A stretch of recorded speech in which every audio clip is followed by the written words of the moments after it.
سینامون رول یا رول دارچین، یک شیرینی حال خوب کن و خوشمزه که با چای داغ هم خیلی میچسبه. خمیر هزارلا رو باز کنید، دارچین، شکر خوب مخلوط کنید، روی سطح خمیر پخشش کنید و با وردنه کمی فشردش کنید. حالا با کاتر به 10 قسمت تقریبا مساوی تقسیمش کنید. کشمشی که از قبل شستیم و آبکش کردیم اضافه کنید و مثل تصویر به راحتی هرچه تمامتر رولش کنید. هر دو نوار برای یک شیرینی کافیه، بقیه هم به همین صورت. کاغذ روغنی شیرینی ها رو بچینید و بچرخونید.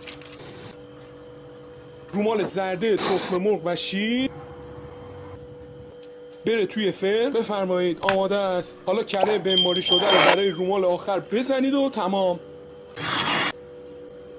مثل همیشه من سینا هستم و اینجا سینا فوده. پیشنهاد من برای شما که نمیدونید چه شیرینی رو به راحتی درست کنید